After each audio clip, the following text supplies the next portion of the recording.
안녕하세요. 저는 34살에 직장을 다니고 있고요. 결혼을 앞두고 있던 예비 신부입니다. 몇 달이나 지난 이야기지만 생각할수록 잊히지 않는 일이 있기에 이렇게 글로 쓰게 되었어요. 예비 신랑과 저는 사내 커플이었습니다. 타 부서에서 일하고 있어 자주 마주치지는 못했지만 연애가 시작되고 그 남자는 제게 더욱 적극적으로 변하더라고요.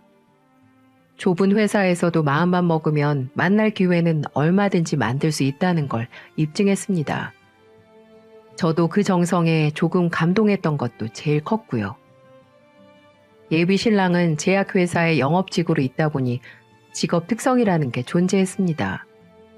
사회성도 남들보다 뛰어나고 활달하고 더군다나 팀 리더였죠. 그래서 평소에 그 사람의 위상이 굉장히 높게 보였던 것도 있었어요. 아랫사람을 굉장히 잘 다루기도 했습니다. 저는 몇 달을 걸친 연애 끝에 회사에서 리더십이 있는 그의 모습을 보며 이 남자라면 결혼을 해서도 가정을 잘 꾸리고 안정적으로 잘 살 수 있겠다는 생각이 들었습니다. 저희는 둘 다 혼기가 꽉 찬 나이이다 보니까 서로 결혼이라는 숙제가 암묵적으로 깔려있는 상황이었죠.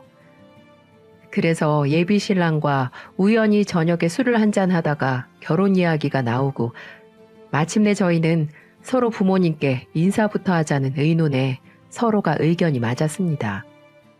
어설프지만 술 기운에 프로포즈를 받게 되었어요. 그리고 마침내 우리 집에 인사를 가는 날이 다가오게 됩니다. 당일 아침에 평소 아끼던 차를 끌고 제가 사는 원룸 앞으로 온 예비 신랑은 멋지게 차려입고 나타났고 저 역시 평소보다 조금 더 여성스럽게 신경 써서 단장을 했어요. 그리고 부모님을 뵈러 갈 준비를 서둘렀어요. 제가 준비를 끝마치길 기다리는 사이 예비 신랑은 목적지인 우리 집 주소를 휴대전화기 내비게이션에 입력해 보더니 와, 엄청 시골이네. 라며 중얼거리길래 저도 모르게 뒤를 돌아 예비 신랑을 보며 물었습니다. 뭐라고? 중얼거린 말이 결국 저에게 들렸기에 지나칠 수 없었는데 예비 신랑은 심드렁한 목소리로 또박또박 말하더군요. 아니, 주소가 끝까지 길을 찾지도 못해. 얼마나 시골에 사는 거야, 자기? 라고 말하길래 저는 마저 립스틱을 바르며 대충 시골 동네에 대한 설명을 했죠. 그 전에 종종 말해둘 걸 살짝 후회도 들었습니다. 아, 내가 살던 읍내 옆에 신도시는 다 검색되던데 우리 시골 동네는 점점 인구수도 줄고 그래서 그런 건가? 제 말에는 대꾸가 없던 예비 신랑이 지도를 보다가 결국 인상을 쓰며 저한테 다시 묻습니다. 여기 혹시 도로도 비포장 도로야? 예전 도로가 업데이트가 되었는지 제가 아는 선에서는 그곳은 이미 도로가 잘 깔려있는 곳이라 아는 대로만 대꾸했습니다. 곳곳은 아직. 근데 마을 입구는 길이 잘 깔려 있어서 걱정 마. 예비 신랑은 평소 차를 끌고 회사에 가지 않아요. 왜냐면 평소 지하철을 애용하는 게 자기 사정에 맞았던 건 아닐까. 지금 생각해보니 그렇네요. 기름값도 그렇고 제약회사 영업직이다 보니 평소 술자리도 많고 대리운전을 맡길 일이 많았습니다. 그런데 이 남자 차를 아주 끔찍하게 아끼거든요. 제가 준비를 마치면서 이런저런 생각에 예비 신랑에게 먼저 제안했어요. 어차피 오늘 당일치기로 가는 건데 자기도 운전하느라 피곤하지 않을까? 우리 버스 타고 갈래? 라고 하니 솔깃했는지 저를 보더니 뭐 버스? 저 역시 버스를 타고 시골로 내려가는 걸 좋아해서 오히려 설득을 하기에 이르렀습니다. 고속버스 타고 내려가면 은근 경치도 볼만하거든. 그럼 그럴까? 예비 신랑은 흔쾌히 제안에 동의하더군요. 예비 신랑 차에서 데이트를 하다 보니 조금 지겨운 느낌도 있었습니다. 저희는 그렇게 버스를 타고 2시간을 달려 지방 소도시에 도착했어요.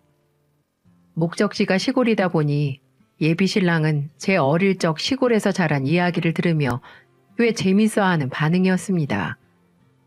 도시에서만 자라 내내 아파트에서 살아본 예비 신랑은 시골에 사는 삶이 약간 이상적으로 느껴졌나 봅니다. 마침내 터미널에 도착하자 예비 신랑이 이게 얼마 만에 탄 고속버스인지 그래서 그런가? 난 조금 멀미 나던데 자기는 괜찮아? 라고 말하길래 제가 걱정되는 마음에 나는 집에 올 때 자주 애용하니까 약 사줄까? 라고 물었습니다. 하지만 예비 신랑은 아이, 사나이가 돼서 멀미 하나를 못 이겨? 이 정도는 괜찮아. 라고 말하며 잠시 뒤에 마을버스로 갈아타 시골 읍내로 들어가야 하는데 조금 걱정이 되는 겁니다. 그래도 예비 신랑의 유쾌한 말투에 저는 안심하기로 했어요. 부모님께 처음 인사드리러 가는 길이라 그런지 저 역시도 슬슬 긴장이 되더군요. 마을버스로 갈아타는 사이 아빠에게서 전화가 울리는 겁니다. 마침 농장에 나가는 길인데 읍내로 마중을 나오시겠다고 하셨어요. 그래서 저는 가는 길, 집으로 들어가는 길에 택시를 잡을까 고민하던 찰나이기도 해서 대충 도착 시간을 알려드리고 익숙하게 예비 신랑을 데리고 읍내로 가는 마을버스에 올라탔습니다. 가는 내내 주변 풍경이 예쁘다는 둥, 역시 제가 말했던 것 그대로를 즐기는 모습을 보며 뿌듯하더군요. 저희 시골은 과수원이 많아서 정말 풍경이 예술이거든요. 드디어 시골 읍내에 도착하게 되었어요. 사거리에 내리자 할머니들, 할아버지들이 날이 좋아서 마실을 많이 나와 있으셨고 또 시골장에 서는 날이라 그런지 좁은 읍내 사거리가 복작복작거리던 날이었어요. 그 사이에 아빠를 찾는데 한참을 보이지 않으셨어요. 그러다 저 멀리서 익숙한 모습이 제 눈에 띄는 겁니다. 아빠가 가끔 이용하시는 경운기인데 저희 집에서 운영하는 과수원에서 사용하는 경운기를 끌고 읍내 사거리에 나타나신 거예요. 저는 반가운 마음에 손을 흔들어 저희가 서 있는 곳을 알렸습니다. 아빠, 여기에요. 라고 손을 흔드니까 옆에 서 있던 예비 신랑이 놀란 목소리로 저분이 장인어른이셔? 라고 묻는 겁니다. 그래서 저는 그렇다고 고개를 끄덕이며 웃으며 대답했어요. 경운기를 끌고 나온 아빠는 저희를 태우기 위해 겸사겸사 근처에 나오셨다가 오신 길이라고 덧붙여 설명까지 했습니다. 그런데 예비 신랑 반응이 영 탐탁지 않았던 건 이때부터였어요. 안녕하십니까? 허리를 숙여 인사를 하자 아빠는 머리부터 발끝까지 허우대가 멀쩡한지 스캔을 먼저 하시며 입을 여셨습니다. 그래. 자네가 지선이 남자친구구만. 반갑네. 내가 이의 애비라네. 아빠가 악수를 청하자 예비 신랑이 아빠의 손을 덥석 잡고 허리를 깊게 숙이며 대답했습니다. 이렇게 갑자기 찾아뵙게 되었습니다. 그러자 아버지는 마주 잡은 손을 흔들며 근처에 왔다가 마침 시간이 맞아서 두 사람 내가 데리러 왔네. 뒤에 타게나. 라고 말씀하셨죠. 갑자기 경운기 뒤에 타라는 아빠의 말에 놀란 나머지 네? 여기에요? 라고 말하며 예비 신랑은 아빠의 말에 깜짝 놀라 손사래를 치는 겁니다. 여기서 집까지 가려면 꽤 시간이 걸려 아빠가 항상 차로 저를 데리러 나왔는데 아마도 경운기가 낯설었는지 머뭇거리는 모습이었습니다. 그러고 보니 아빠 행색도 첫 만남에 보이기엔 딱히 좋은 모습은 아니었던 것 같네요. 농장에 들렀다 오시는 바람에 무릎까지 올라간 긴 장화는 흙투성이었고 작업복으로 항상 애용하시는 옷이 유독 그날따라 지저분했습니다. 저는 결국 계속 버티며 올라타지 않고 저를 보는 예비 신랑을 설득시켰어요. 자기야, 여기서 가려면 어차피 걸어서는 힘들거든. 미안한데 이거 타고 그냥 가자, 어? 조심스럽게 권유하자 아빠의 노골적인 시선이 부담스러웠는지 기어 들어가는 목소리로 아, 그래. 어쩔 수 없지 뭐. 예비 신랑은 말문이 막힌 표정으로 결국 경운기 뒤에 올라타고야 말았어요. 저 역시 그의 옆에 같이 앉아 아빠가 운전하시는 경운기를 타고 시골집으로 향했습니다. 지금에 와서야 생각해보니 시골에서야 흔히 볼 수 있는 풍경이지만 도시 사람에게는 조금 낯설 수도 있었겠구나 싶네요. 저희는 엉덩이가 얼얼해지는 동안 한참 농번기철을 앞두고 비료를 뿌려대서 꾸리꾸리한 냄새의 논밭을 지나 집으로 무사히 도착했습니다. 저희 집은 위치도 위치이지만 동네 입구 어귀에서 차가 들어오면 한눈에 보일 정도로 시야가 정말 끝내주는 지형이에요. 아니나 다를까 엄마는 아빠가 몰고 오는 경운기를 보며 마당문을 활짝 열어두셨습니다. 경운기가 시동을 끄는 순간 예비 신랑의 입에서 끙끙 앓는 소리가 터지는 겁니다. 엉덩이가 얼얼해 죽겠어. 소곤거리는 소리에 저도 괜히 미안해지더군요. 미안해. 라고 대답해주고 안색을 살피니 오는 길이 제법 피곤했던 게 맞았던 겁니다. 그래도 제 예비 신랑은 제법 긍정적으로 자기가 겪은 불편한 상황을 해석했어요. 아니야, 오는 길 꽤 멀더라. 안 그럼 우리 한참 걸었어야 했네. 그냥 내 차 끌고 올 걸 그랬나? 라고 말하는 겁니다. 그 사이 다가오는 엄마가 예비 신랑을 향해 두 팔을 벌리고 반갑게 맞이하셨고 아버지는 평소처럼 일을 마무리하셔야 한다며 다시 경운기를 끌고 과수원으로 향해야 한다고 했습니다. 엄마는 예비 신랑을 데리고 집으로 들어가셨고 아빠는 그런 뒷모습을 보며 제게 말을 했습니다. 지선아, 아빠 과수원에 경운기 놓고 거기서 차로 바꿔 타고 올게. 라고 말하는 아빠가 왠지 고생스러워 보여 가지 말라고 붙잡게 되는 거예요. 그럴 필요 없으시잖아요. 라고 하자 농장에서 일하는 사람들이 불편해. 혹시나 필요하면 또 금방 가져다 줘야 하고 이렇게 말씀하시더군요. 그래서 저는 어쩔 수 없이 아빠를 보내드렸습니다. 네, 알겠어요. 아빠 조심히 다녀오세요. 그런 아빠를 다시 배웅하고 저는 집으로 들어가 예비 신랑을 찾았어요. 엄마가 거실에 예비 신랑과 앉아 인사를 받고 계셨습니다. 이내 집으로 혼자 들어온 저를 보던 예비 신랑이 장인어르신은? 이라고 묻길래 아빠가 과수원에 다시 들렀다 오신다는 걸 설명했어요. 아, 과수원에 다시 갔다가 바로 오신대. 라고 말입니다. 하지만 경운기를 놓고 오니 마니 구구절절 설명하기 싫어서 간단하게 대답했더니 경운기 타고? 아이고, 얼마나 멀어. 역시 내 차를 갖고 올 걸 그랬나 봐. 나이 드시면 더욱 승차감 좋은 차 타고 다녀야 해. 자기도 알지? 우리도 한두 해 나이 먹어가니까 느껴지잖아. 몸이 예전 같지 않은 거. 라고 구구절절 늘어놓는 겁니다. 아무렴 엄마도 앞에 있는데 새파랗게 어린 자식들이 나이 운운하며 늙어간다는 소리를 하니 어색하게 그저 웃기만 하시는 얼굴이었어요. 엄마는 저녁을 준비하시겠다며 저와 예비 신랑에게 주변도 둘러볼 겸 바구니를 건넸습니다. 지선아, 봄이라 제철인 나물들이 많아. 지금 아니면 못 먹으니까 여기에 몇 가지 뜯어와라.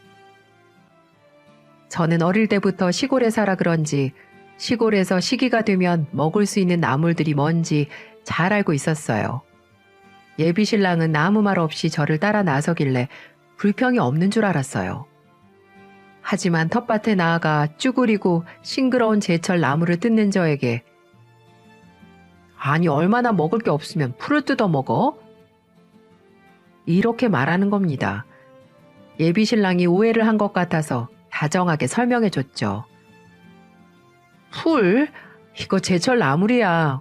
엄청 맛있는데? 향긋해. 서울에서 이런 거 사 먹으려면 손바닥만큼 사도 5,000원은 줘야 할걸? 이렇게 설명해 주니 불평하는 소리는 더 이상 나오지 않더라고요.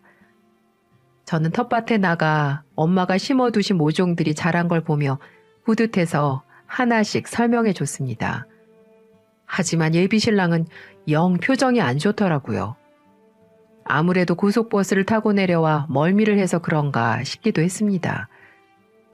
그래도 먼 길 오게 된 저희 집 손님이니까 최대한 기분 좋게 접대를 해야 하는 게 맞다고 생각해서 저 역시 예비 신랑의 기분을 헤아리려고 노력했어요. 아, 속도 별로고 칼칼한 라면 같은 거 먹고 싶어. 여기 냄새는 왜 이렇게 똥 냄새가 나?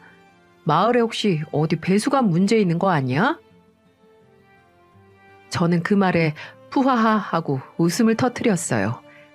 여기는 청정지역이라 근처에 공장 하나 없거든요. 그래서 덧붙여서 다시 설명을 해줬습니다. 여기 지금 철이 그래서 냄새도 별로고 그렇지? 비료 냄새야. 그래도 이따가 저녁 되면 상쾌하고 분위기 좋아. 이런 거. 라고 말하며 한 움큼 뜯은 제철 나무를 들어 보였습니다. 그러면서 먹다 보면 입맛도 살아날 거라고 호언장담을 했죠. 예비 신랑이 요즘 들어 입맛이 없어서 그런지 인스턴트 식품만 찾아대던 게 떠올랐어요. 저는 싱그러운 채소들과 나물들, 그리고 과일나무에 열린 사과도 몇 개 따서 바구니에 담아 집으로 돌아왔습니다. 그 사이 집으로 복귀하신 아버지와 어머니는 서둘러 저녁 식탁을 차리셨습니다. 집은 정원이 있는 전원주택이었는데 보기엔 평범해도 특별하게 직접 지으신 집이라 수리할 곳 없이 평생 손 많이 가지 않아 부모님이 이 집을 너무 좋아하셨습니다. 배고플 텐데 어서 앉지. 예, 장인어르신. 조금 전 뚱하던 표정은 온데간데 없어지고 역시 제 예비신랑은 부모님 앞에서 쾌활한 얼굴로 넉살 좋게 식탁에 앉았습니다. 아버지가 읍내에서 저를 기다리시다가 삼겹살을 사셨더라고요. 돼지 잡는 날 사온 거라며 귀한 거라고 특수 부위도 함께 올리시면서 말하니까 남자친구가 넉살 좋게 웃으며 한마디 던지는 겁니다. 아버님, 혹시 돼지 잡는 날만 기다렸다가 읍내 가시는 건 아니시죠? 그날만 기다리면서 숟가락 밟고 계시면 안 됩니다. 어르신들 나이 드시면 고기 잘 챙겨 드셔야 해요. 라고 발랄하게 말하자 순간 아빠는 해석하기 힘든 얼굴로 예비신랑을 빤히 쳐다보더군요. 저야 제 아빠의 기분을 잘 안다지만 아마도 예비신랑의 말투나 어른을 대하는 성향을 마음에 썩 들어하지 않는 눈치였어요. 하지만 예비신랑은 그 분위기를 빨리 눈치채지 못했는지 한마디 덧붙이는 겁니다. 단백질 보충 젊을 때야 대수롭지 않게 생각하는데 나이 들면 아니거든요. 우리 제약회사 다녀서 제 말 믿으셔도 됩니다. 그렇지 자기야?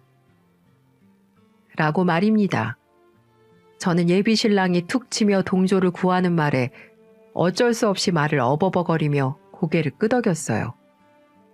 저희 아버지는 사실 농장 일을 오래 하시고 식성도 좋으셔서 매번 끼니도 거르지 않고 건강하게 드세요. 매년 해마다 받는 건강검진에서도 빨간불 하나 끈 곳이 없었거든요. 어쨌든 첫 술을 그렇게 뜨기 시작하고 엄마가 갑자기 자리에서 일어나는 거예요. 어머 맞다. 언젠가 우리 사위 오면 마시려고 아껴두던 거 있는데 하시면서 장식장에서 인삼주를 꺼내오셨습니다. 정말 귀한 인삼으로 담근 건데 집에 귀빈이 오지 않는 이상 따지 않는 거였어요. 뚜껑에는 어설픈 글자로 7년 전 날짜가 적혀 있었고 엄마가 식탁에 그걸 턱하니 올려놓고 잔을 가져오자 예비 신랑은 빤히 인삼주통을 바라보는 겁니다. 어때? 맛있겠지? 엄마가 기분 좋게 국자로 술을 한 잔 떠서 내밀자 고개를 꾸벅이며 인삼주를 받아들고 아빠의 잔에도 술이 채워지자 두 사람은 조용히 잔을 부딪히고 맛을 보더군요. 정말 은은하고 맛있는 술인데 이거 도라지예요? 라는 말에 저희는 일순간 빤히 예비 신랑을 바라봤습니다. 평소 장난치는 표정이었지만 부모님은 처음 듣는 소리에 조금 난감해 하셨습니다. 무슨 소리야? 이거 되게 귀한 인삼이야. 나도 담그는 거 봤어. 라고 말하며 제가 예비 신랑 옆구리를 툭 치며 한 소리 하자 화들짝 놀라며 서둘러 변명을 하는 거예요. 아니, 요즘 시골에서 어르신들 상대로 하도 사기치는 사람들이 많아서 알잖아 자기도. 제약회사 이름 아무거나 달고 와서 용 발톱이니 도라지를 산삼으로 둔갑시켜서 막 팔고. 변명치고는 오히려 더욱 분위기를 악화시키는 말만 하길래 저는 서둘러 자리에서 일어나 예비 신랑의 잔과 아빠의 잔에 한 잔씩 더 따라드렸습니다. 귀한 거라며 제가 조금 생색을 오버해서 냈더니 예비 신랑이 한다는 소리가 글쎄. 저는 사실 입이 싸구려라 그런지 아무래도 공산품이 입맛에 맞는 것 같습니다. 저는 소주파예요.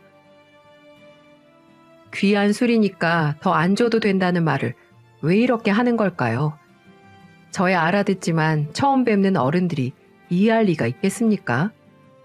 갑자기 아빠가 술잔을 머금으시다 말고 내려놓으시고선 입맛에 안 맞으면 안 마셔도 된다네.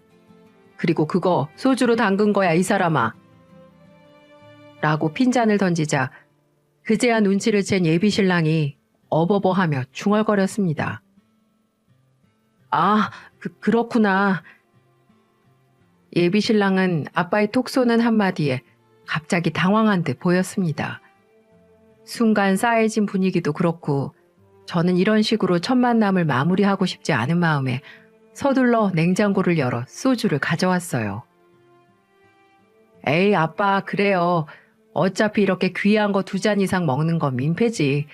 이제 이거로 드세요. 엄마 삼겹살에 더 올릴 미나리 없어요? 엄마도 역시 분위기가 어색해지는 것에 동의하지 않으시는지 서둘러 대답하시며 일어나셨어요.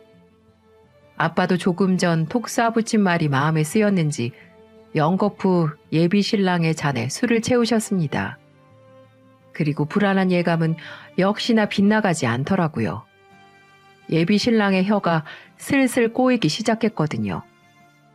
아빠는 아까 인삼주 한번 맛보신 이후로 술을 입에 대지 않으셨어요.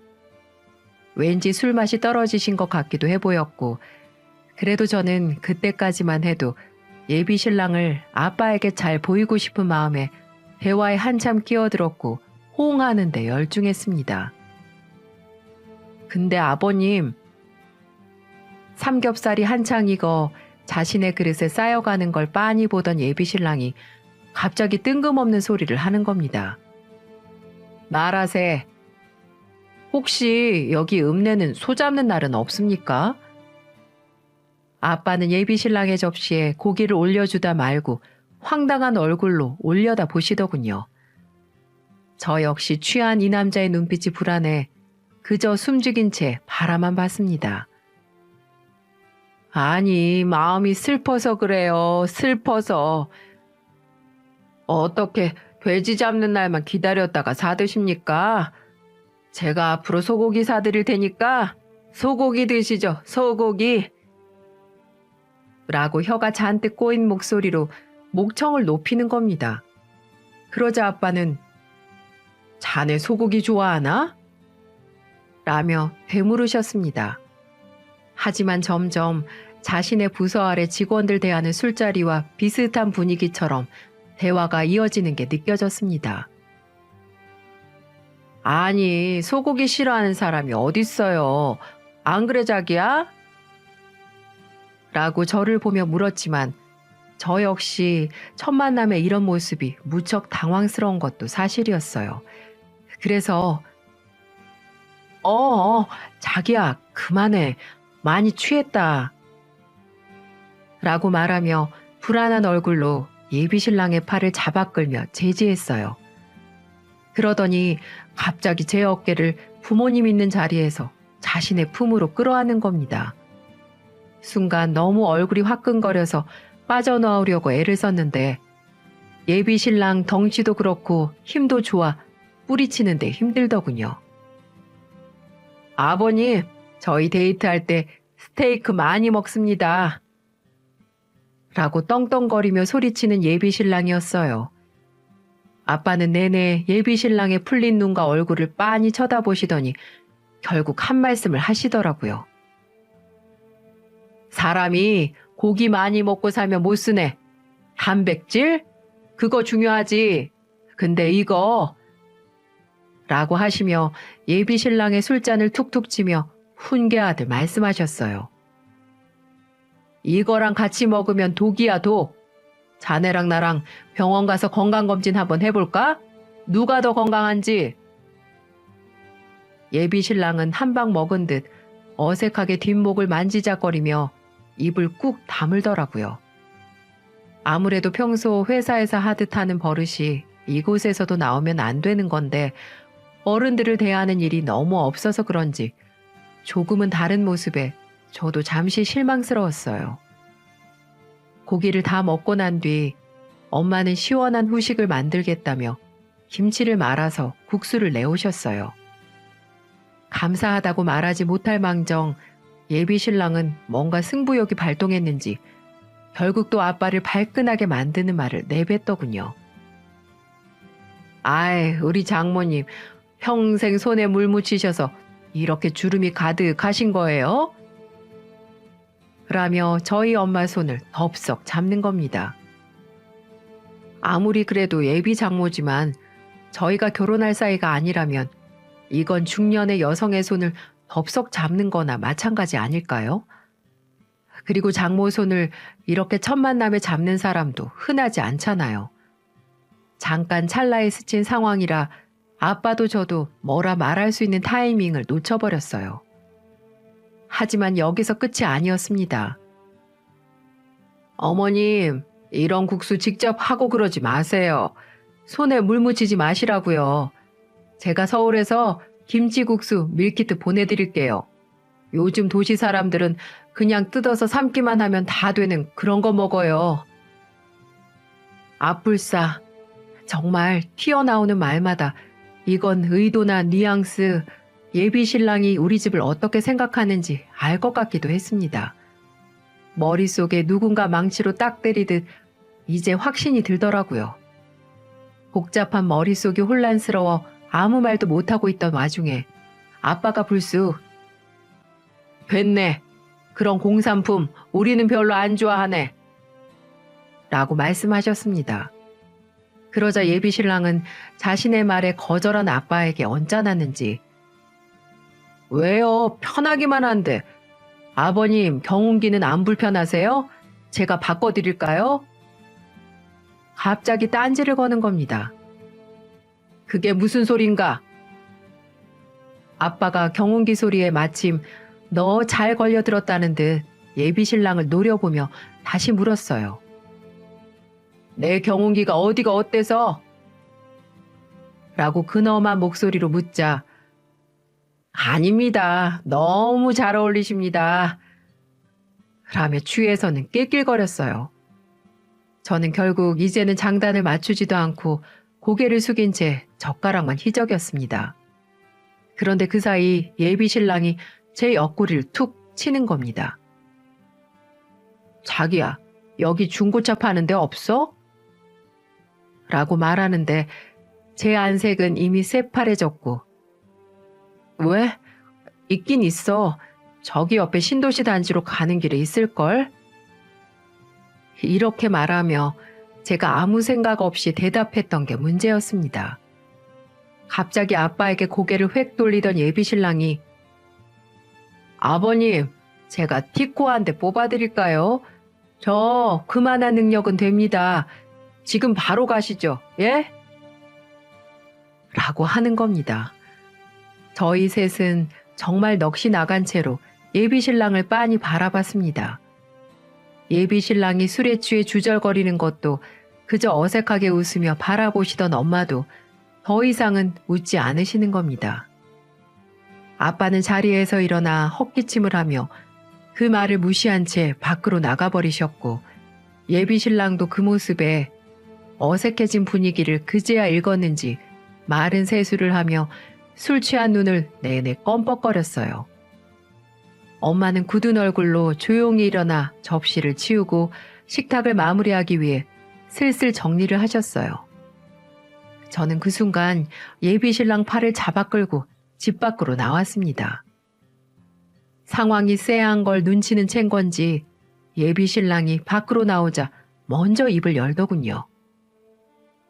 아유, 자기야, 나 많이 취했지? 라고 하는데 한숨만 툭 튀어나왔습니다. 그래서 저도 참다 하는 수 없이 한 소리 뱉게 이르렀죠. 왜 그래? 여기 회사 사람들 술자리 아니잖아. 어른들이랑 우리가 유머 세대가 같아? 하며 기분이 나빠 더 이상은 받아치기 힘들어 느껴지는 그대로 말을 했어요. 그러자 예비신랑은 자신이 무엇을 실수했는지 끝까지 인정하는 자세가 아니라 에? 유머? 자기야, 나 아까 그거 진심이야. 진짜 티코 한 대 사드리고 올라가려고 했는데? 라고 말하는데 저는 결국 예비신랑에게 기함하고야 말았습니다. 할 말이 없어 넋이 나간 얼굴로 예비신랑을 빤히 바라보는데 갑자기 똥냄새가 안 나고 이제는 진한 풀냄새가 좋다며 말을 늘어놓는 겁니다. 밖에 나와 시원한 공기를 들이마시자 술이 좀 깬 건지 예비신랑의 발음이 확실히 좋아진 게 느껴졌어요. 저는 이 순간 정말 많은 생각이 교차했습니다. 제가 여태껏 회사에서 보아왔던 이미지는 온데간데 없고 실망스럽기만 한 이 남자와 이대로 결혼해도 될까? 이런 고민이 속에서 들어차는데 갑자기 기분까지 우울해졌어요. 하지만 사람이 어떻게 완벽할 수 있을까? 첫 술에 배부를 순 없지 하며 기분을 전환시키려고 노력했습니다. 그 사이 아빠가 저희를 찾으러 밖으로 나오셨고 예비신랑을 향해 걸어오시는데 마침 어디를 갈 채비를 하신 모습인 거예요. 아빠, 어디 가세요? 아빠는 저를 지나쳐 예비신랑을 부르셨습니다. 자네, 나 좀 보세. 제 표정 역시 내내 좋지 않은 걸 알아챈 예비신랑이 아빠의 부름에 성큼 다가갔어요. 예, 아버님. 그런데 아빠가 묻는 질문이 조금 의아했어요. 자네, 소 좋아한다고? 라고 말하는 겁니다. 조금 전 저희는 분명 식사를 많이 했고 평소보다 과식을 했다고 해도 이상하지 않을 만큼 먹었거든요. 예, 그런데 지금은 배가 부른데? 라고 대답하자 아빠가 갑자기 뜬금없이 오늘 마침 읍내에 소를 잡기도 하는 날이라네. 꽃등심 사줄 테니까 따라서게. 라고 하시는 겁니다. 아빠에게 저는 또다시 멍한 얼굴로 이 사태를 이해하려고 노력했습니다. 역시나 예비신랑도 배 터지게 먹고 나서 웬 갑자기 꽃등심이냐는 얼굴에 아닙니다.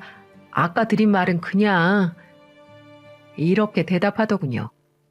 하지만 아빠는 물러서지 않고 아니네. 내가 손님 대접이 너무 푸대접이었지? 잠시 기다리세. 네, 차고에서 차를 끌고 나올 테니. 이렇게 말씀하시더군요. 아빠는 마침 손에 들고 있던 차키를 들고 차고지로 가셨고 그 순간 저는 잊고 있던 사실이 떠올랐어요. 저희 집에 차가 없는 게 아니었는데 예비신랑도 역시나 어리둥절한 얼굴로 저를 보며 차가 없는 게 아니었어? 라며 물었고 저는 있지 그럼.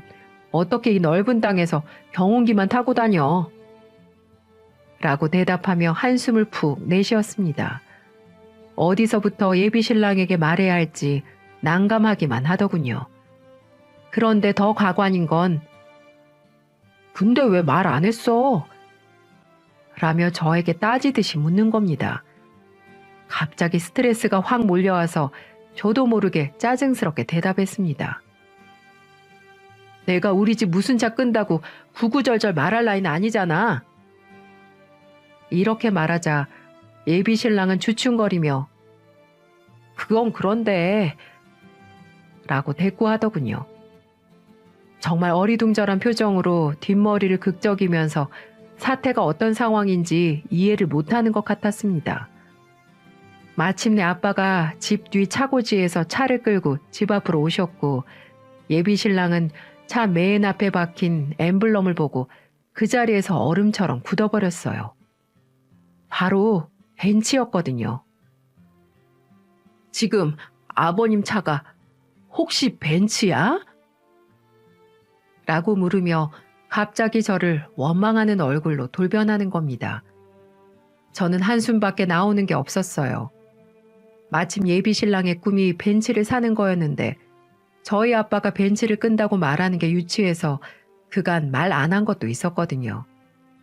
운전석에서 내린 아빠가 예비 신랑에게 어서 보조석으로 타라고 손짓을 하셨어요. 무척 당황한 그런 예비 신랑의 모습은 저도 처음 보았어요. 주춤거리며 아닙니다.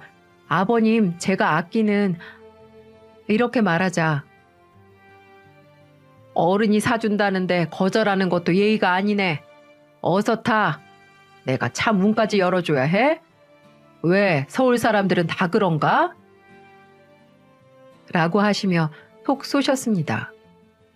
예비 신랑은 아까 자기가 꺼냈던 말들을 곱씹는 듯 아차 하는 표정이었죠. 여기서 반전은 예비 신랑은 서울이 고향이 아니랍니다. 고작 몇 년 됐을까요? 이따금 동창들과 통화를 하면 나 이제 서울 사람이야 이 자식아. 이런 말을 입에 달고 사는 게 저는 들을수록 사람이 달라 보였어요. 결국 보조석에 올라타 문을 닫자 그 모습을 보던 아빠가 제게 다가오셨어요. 그리고 예비 신랑이 저를 보지 못하도록 등을 진 뒤 조용히 말씀하셨죠. 지선아, 너 저놈 정말 좋아하니?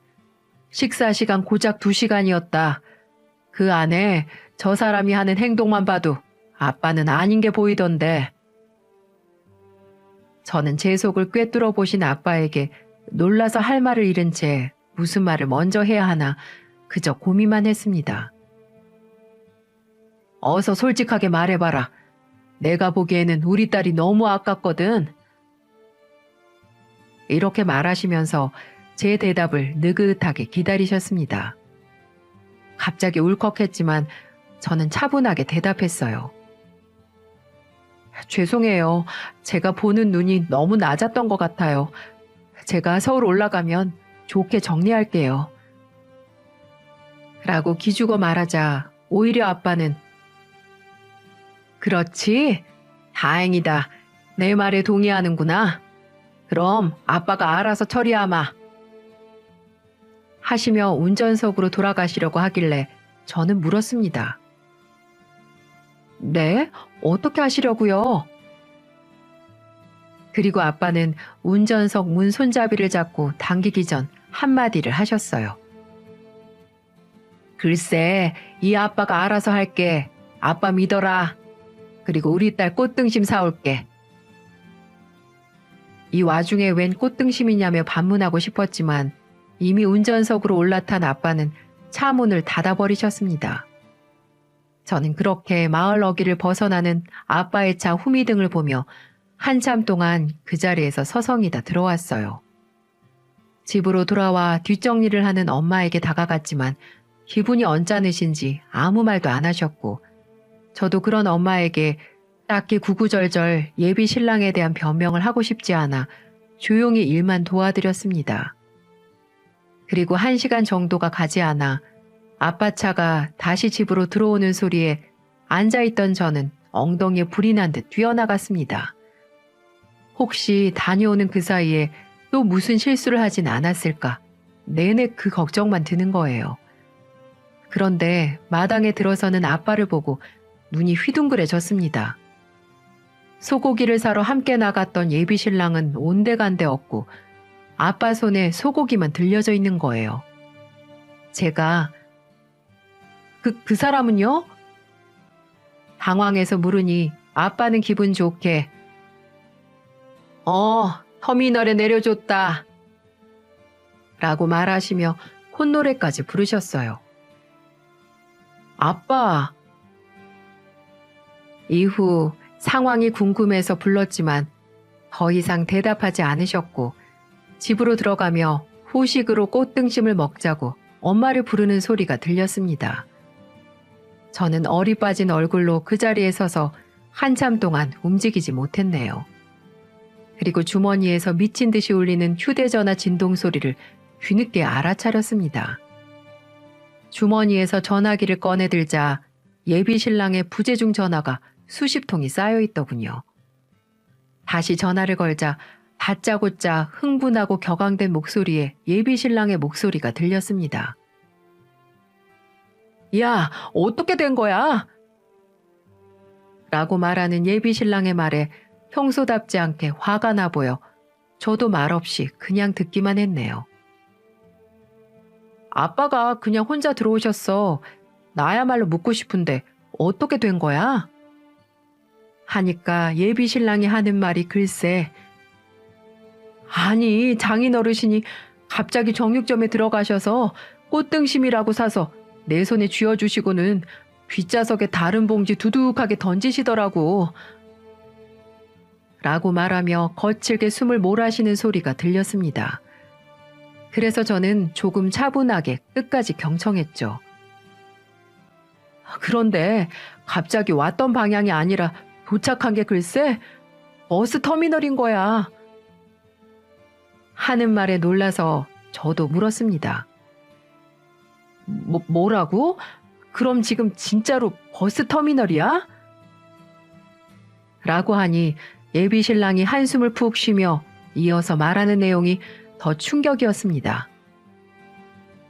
아버님이 이대로 곧장 올라가서 나보고 혼자 집에서 소고기 먹으래. 한우라면서 이거나 먹고 떨어지래. 꺼지라고. 저는 황당해서 대답도 나오지 않더군요. 결국 예비 신랑은 그대로 버스를 탄 채 서울로 향해야 했습니다. 그리고 한 손에는 아빠가 사준 소고기 1인분을 들고 말이죠. 그리고 저는 그날 저녁 정말 배 터지게 소고기를 먹어야 했어요. 표정 관리 하나 안 됐지만 아빠는 은근 통쾌한 듯 기분이 좋아 보이셨어요.